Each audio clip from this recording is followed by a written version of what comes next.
सबकी ज़बान पे सिर्फ एक ही सवाल हो, बस कर दो अली से। जाओ जाकर अपनी बीवी से मालूम करो। बेलगाम की नेक्स्ट एपिसोड में दिखाया जाएगा कि अलीज़े ने तो लोगों से मिलना जुलना ही छोड़ दिया है और ख़ुद को घर तक महदूद कर लिया है। उसकी माँ बहुत परेशान होती है और उसे कहती है कि अलीज़े मिला करो, सबसे बाहर निकला करो। लेकिन अलीज़े कहती है कि लोगों से मिलूंगी तो उन्हें क्या बताऊंगी आपके भतीजे के कारनामे, कि उसने इतनी अच्छी बीवी को छोड़कर एक टिकटॉकर से शादी कर ली। ये बात तो खुद मुझसे हज़म नहीं होती, मैं लोगों को किस तरह से बताऊंगी। अलीज़े की माँ उसे समझाती हैं कि अलीज़े बस कर जाओ, ये लोग जितने मासूम बज़ाहिर नज़र आते हैं ना, अंदर से इतने भोले नहीं होते। अफनान भी अब अलग थलग रहने लगा है, अमूमन घर के किसी एक कोने में बैठा रहता है। अलीज़े आकर कहती है कि ऐसा भी क्या है कि अब तुम रूम में भी नहीं आते।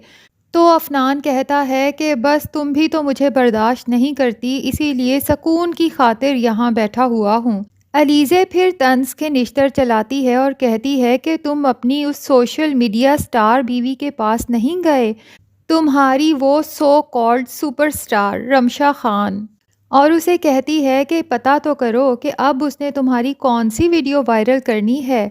अफनान एकदम से परेशान हो जाता है और कहता है इस बात से तुम्हारा क्या मतलब है। तो अलीज़े कहती है भाई ज़ाहिरी सी बात है, वो टिकटॉकर है, उसे तो मज़ीद व्यूज़ और सब्सक्राइबर चाहिए, तो वो तुम्हारी मज़ीद कोई वीडियो वायरल करेगी और उसके बाद उसके पास मज़ीद व्यूज़ आएंगे। अब अफनान जब रमशा की तरफ जाएगा तो उसे कहेगा कि तुमने मेरी और अपनी निकाह की पिक्चर्स क्यों रखी हुई हैं। तो रमशा कहती है क्योंकि ये मेरी यादगार पिक्चर्स हैं, हमारे निकाह की हैं। लेकिन अफनान तो इसका उल्टा ही मतलब लेता है और कहता है क्यों, अब तुमने इनको भी वायरल करना है और मेरे ख़िलाफ़ इस्तेमाल करना है। इसीलिए अभी तक ये पिक्चर्स रखी हुई है ना, ताकि मुझे ब्लैकमेल कर सको। जिस तरह हमारी शॉपिंग की वीडियो वायरल की है, इसी तरह हमारी निकाह की पिक्चर्स भी वायरल करोगी, है ना। लेकिन रमशा बेचारी दुहाइयाँ देती है कि मैं ये सब क्यों करूँगी। तो अफनान ने उसकी अभी तक वही बात पकड़ी हुई है कि तुमने खुद ही तो कहा था कि तुम चाहती हो कि पूरी दुनिया को पता चल जाए कि तुम मेरी बीवी हो। तो दोस्तों, अभी तक तो अफनान के दिल से बदगुमानी नहीं गई रमशा के लिए, लेकिन चली जाएगी। लेकिन फिर वही होगा कि अफनान को बाद में अफसोस होगा कि उसने रमशा को एक दफ़ा फिर गलत समझा।